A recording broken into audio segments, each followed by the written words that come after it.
Welcome to Engaging Students with Poverty in Mind. Practical strategies for raising achievement. Educators will be able to identify and demonstrate understanding about how poverty impacts PLA scholars and their families, and two, how to better engage scholars by utilizing research-based strategies that raise achievement. Our Do Not Activator. Using a post-it note, answer the question, what words, images, or circumstances do you think of when you hear the word poverty? Be honest and transparent. Once you've taken the time to write everything that you think about when it comes to the word poverty, and you're honest about it, again, you will not be asked to share your specific responses. Okay? This is merely to get you to reflect about the origins or just time travel, what images, circumstances, or words pop into your mind when it comes to poverty. So now, of the words, images, and circumstances you wrote down, how many of them show up in this wordle? I'm going to ask you to share out and or place the number in the chat area, right? Did you have 5 similar words? So again, we don't need you to share the words, but we want you to look at this wordle and count. For example, on my list, I might have had no food. I might have had, I'm seeing I'm seeing a couple of words. So, um, unhappy, maybe different, maybe no money, okay, unemployed. So, again, what comes to mind, right? And so, once you are able to skim and scan this wordle, okay, you're going to write the number down. Did you see 5 out of your 8 words?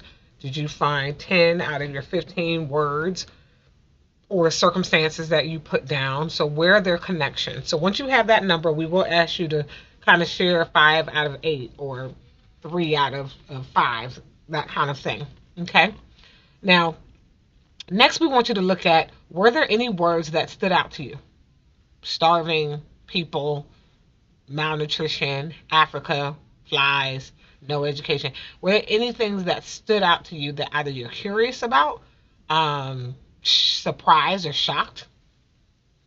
And let's go ahead and have a discussion about that. Okay.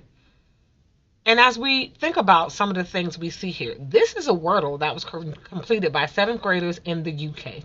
And so we have to have an international lens here, right? In the UK, there's some vocabulary words here that we're not familiar with, but for the most part, each of us has a different experience with poverty that may differ from our knowledge level or conceptual understanding. Our perspectives may be from an international, national, or local lens slash viewpoint. So today our goal is to challenge us to stretch our thinking, identify and or remove any misconceptions, ideas, or myths that will prevent us from leading and serving our PLA scholars and families in a way that builds up, encourages, empowers, and unites us in a way that fosters healthy relationships.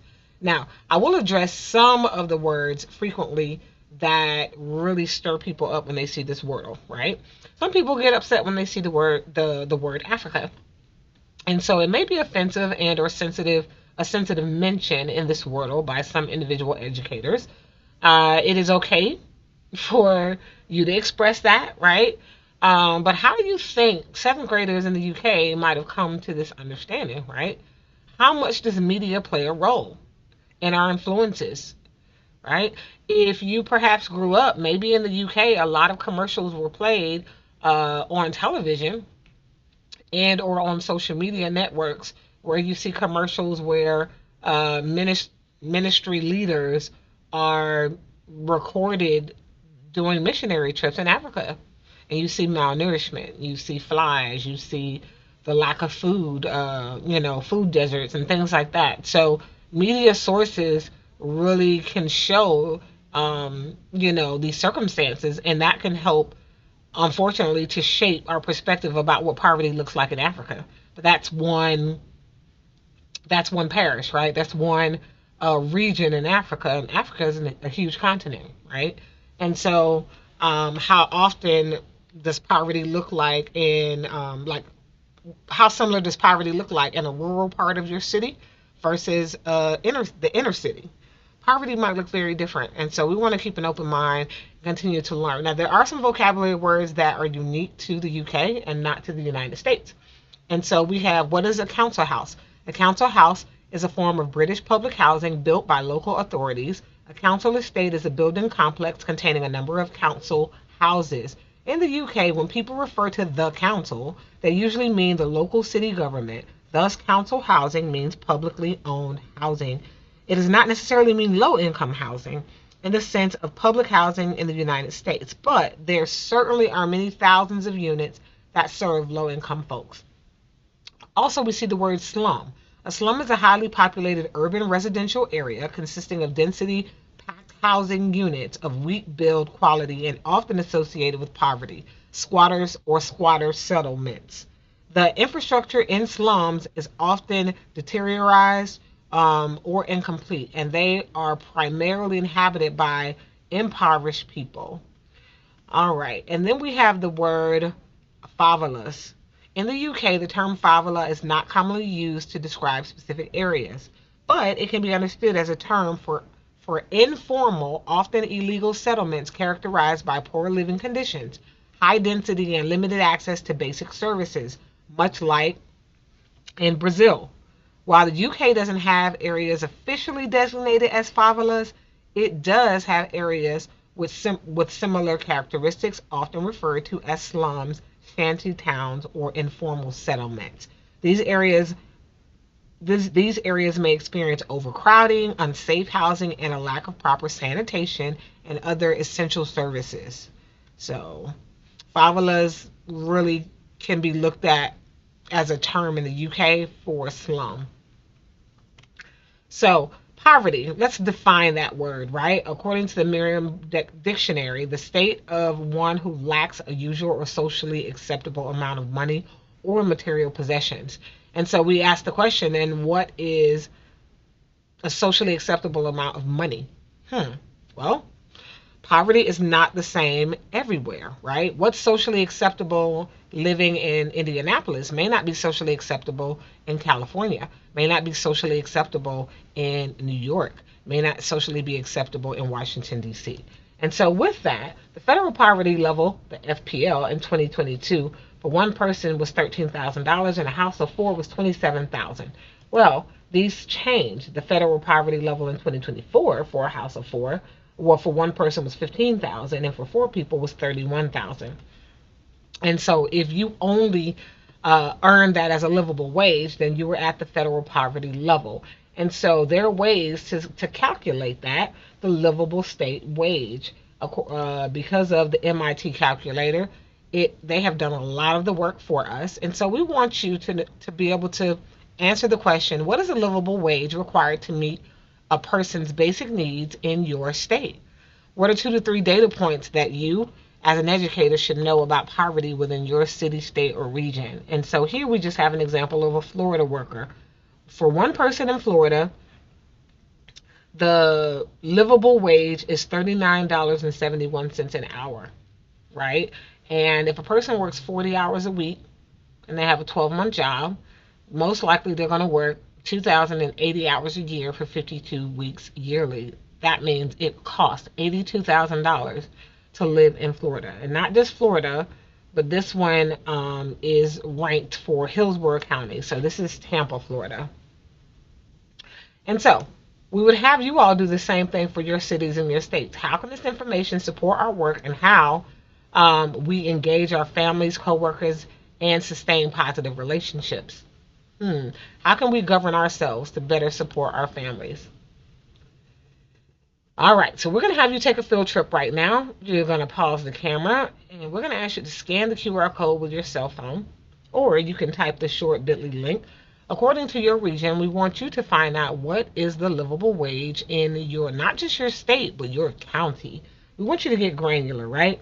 This will help you to understand our families. What's the average household income in our families as well. And if our families are living at the federal poverty level, how can this help shape our relationships? How can this help us to make sure that we are being respectful, that we are staying out of the judgment zone for how our parents are really navigating their situation and their circumstance? And so, this is the conversation we want you to have, so that we stay away from those mindsets that say, well, they're poor, but I see the child walking in here with $300 sneakers, or I see the mom always with a new hairdo every week. We're not sure how our parents and our families navigate their lives, but we do know that it can be a challenge. And if we don't know, we're about to find out. So, true or false? If you live in the United States and are experiencing poverty, life would get better much faster if you're disciplined and you learn to keep a strict budget. True or false? Go ahead and jot down your answer. Do you believe this is true? All it requires is a person to have discipline and keep a budget.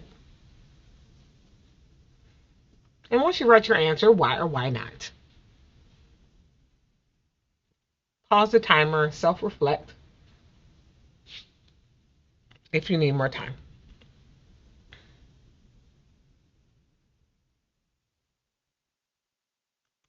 All right. Well, that is the mindset of a lot of people, that all it requires is discipline and a solid budget, and you should be able to really, you shouldn't be poor. You shouldn't be at the federal poverty level, etc.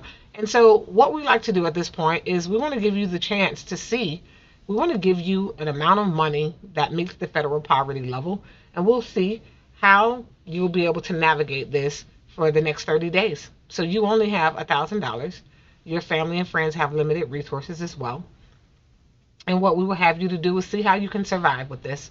So you'll log in to a website called spent.org, and the platform will allow you a total amount of $1,000 for 30 days. And you'll go through a series of real life tough decisions that our families and guardians have to make daily. Some have supportive spouses and families, while others may have to make hard choices alone. So you can choose to work with a partner, or you can choose to work by yourself. But for example, you need a job to provide for your two children. Do you take the second shift job that pays $14 per hour when the shift is from 12 p.m. Noon until 7 o'clock at night? Well, these are tough decisions that some of our parents make and our families make. But this means, who will be at home to greet the children, the two children, at the end of the school day? How will the guardian pick them up, or how will the parent pick them up from the after school program if it ends at 7 o'clock p.m., right? If you don't get off of work until 7 p.m. So these are some of the challenges that our families navigate. So let's go ahead and get started. So you will log into the website, Let's Play Spent. You can use your device. You can scan the QR code, or you can log into playspent.org. You're going to click the Continue to Spent button, and that will take you into the platform. You will have 10 to 15 minutes only for our in-person educators. You can work with a pair partner. This will represent a two-adult home. Or if you want to work alone, this represents a single adult home. But you do have children in this simulation, like many of our parents, and you'll have to navigate this process by yourself. We hope by the end of this simulation, pause the video, go ahead and take the time that you need to go through the simulation and pause the video. By the end of the simulation, we want you to experience and to ask the following questions. How does this experience influence how you will interact and support our families and scholars? How could this spent experience influence or enhance our teacher mindset and practice, right? It definitely could help us to shape our responses, to make sure that we're more respectful, we're operating with humility, and we're operating as an advocate and support for our scholars and their families. Poverty is a complex issue. Because of this, there are many misunderstandings surrounding poverty that and what causes someone to live in poverty. So let's look at the top 10 myths and what happened to the North Carolinians who have lived in poverty. So people in poverty are lazy and unmotivated. So this is a myth. 2, people in poverty are uneducated. We saw that in the Wordle with our seventh grade scholars. They're uneducated within there. When that's absolutely not true. You have people with degrees who've led very successful careers, and something happened and missed that put them in that circumstance. Number three, the U.S. doesn't have much poverty. Not true. The face of poverty in the U.S. actually is the face of children. Poverty equals homeless people. Nope. There's some people who, again, work in our buildings and they live at the federal poverty level. They are our coworkers and our colleagues, but it doesn't mean that they are experiencing homelessness or unhoused. Five, getting a job is the key to preventing poverty. Well, people work every day and they earn a wage, but even if you're earning, many people are at the federal poverty level, but they go to work and they have two or three jobs. Six, there's no link between health and poverty. Actually, there is a link between health and poverty. And so a lot of times there's lack of resources, stress puts individuals in a position not to eat a very healthy diet, healthy food, the prices are going up. So think about how we should respond to these statements so that we help to reteach our colleagues, scholars, and our communities. We want to stay out of these types of mindsets. Number seven, there are no lasting effects on children who grow up in poverty. That's untrue according to the research. Poverty is an adverse community experience. It is a form of ACE. And so it can have lasting effects on the brain and the body, etc., how scholars learn, etc. Number eight, if you're not officially poor, you're doing okay. And that's not true. There are people who are struggling every day, and but because they're just living, they earn a livable wage. But when you start adding children to that equation, when you have a life altering event to occur, it can set an individual back. Handouts will bankrupt us. Well, we've always been a generous society, and everyone will need help at some point, and so we would hope that we all can provide support for one another when that occurs, especially when an adverse climate experience occurs, a hurricane, a tornado, and people have to relocate to other states, and families open their home and take people in. It's really a great experience.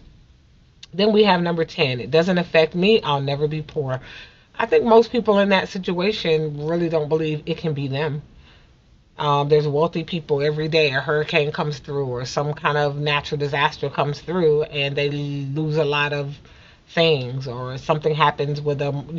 So a lot of people have this mindset, but it is a myth. And these types of mindsets are harmful to the work that we do in the communities that we serve and support. And so one thing we want to know is, what is poverty? We say that, but there's different types. So when it comes to poverty, there is cyclical poverty, which refers to poverty that may be widespread throughout a population, but the occurrence itself is of limited duration. So that could be poverty that happens because of a job loss or an unfortunate event like we talked about, right? That's cyclical poverty. Then in the contrast to cyclical poverty, which is temporary, widespread or collective poverty involves a relatively permanent insufficiency of means to secure basic needs, a condition that may be so general as to describe the average level of life in a society, or that may be concentrated in relatively large groups in an otherwise prosperous society. So both generalized and concentrated collective poverty may be transmitted from generation to generation. So that's what we usually hear, this generational poverty. That is where maybe you have a family 20, 30, 40 years, they all have stayed in that low, that federal poverty level. And that's been grandchildren and, like decades of generations of individuals who are still in this situation, and it's hard for them to come out of it, right? Sometimes this happens when parents pass their poverty on to their children. Maybe there's a lot of debt, right? Maybe they're kind of climbing out of it, but then there's a lot of debt. And so things like that sometimes occur, right? And then similar to collective poverty in relative permanence, but different from in the terms of distribution, case poverty. Case poverty refers to the inability of an individual or family to secure basic needs, even in social surroundings of general prosperity. And so we have just, this is just a case by case situation, right? So, according to Eric Jensen, researcher of poverty and how it impacts scholars, how it impacts the brain, right? What can we do? So, according to him, he encourages to engage scholars with poverty in mind. A no excuses mentality means that even if you believe it should be students' job to be engaged, you accept that it's your job to engage them. So, it's what he's saying is we have a responsibility to say engagement is my responsibility. Engagement is my responsibility, right? If scholars are sitting there and they're not engaged, and there's something I need to do with my instructional practice to shift how scholars are experiencing this lesson. We have to sell the math, sell the story for our ELA, right? We have to get them excited about what we're learning. We are salespeople, right? If they sell it and we sell it well, they'll buy it. So, take a look at the outline in chapter 4 and share what are the top 3 ways that we could build cognitive capacity. How can we build engagement? How can we get scholars' brains hooked and ready to learn, and to stay engaged because they're interested, they're curious, they're excited about learning. What does this look, feel, or sound like according to Dr. Jensen's research? Be prepared to share and to be called on. And so with this, you're going to scan the QR code and an outline of his chapter 4 will pop up. And again, your questions are on the screen. Take a few minutes, pause the video, and reflect as you open and look at the resource.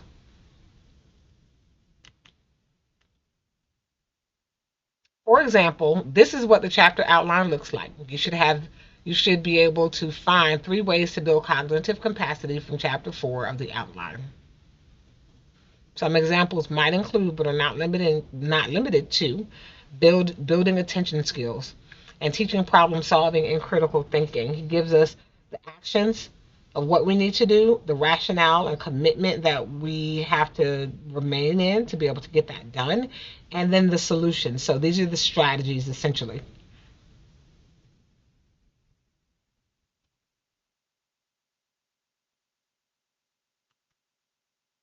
All right. Take 1 minute to read and respond on a post-it note to the following statements.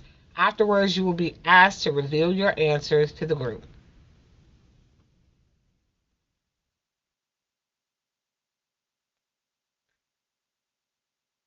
Pause the video if you need more time. Unfortunately, all of these answers are true. But the great news is that we are now armed with the research, tools, and effective strategies to do something about these trends. Be encouraged to be the change we expect to see by putting scholars first.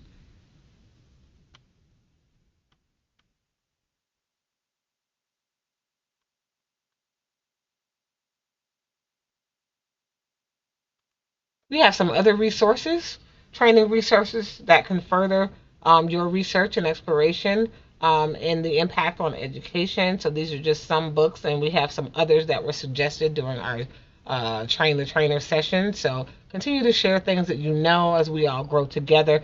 We've merged. Look, we're thankful to teach in a time like this where we've merged neuroscience, psychology, as well as our field of education work and evidence that has been collected to ensure that we have studied poverty and its impacts and how we can better support our scholars.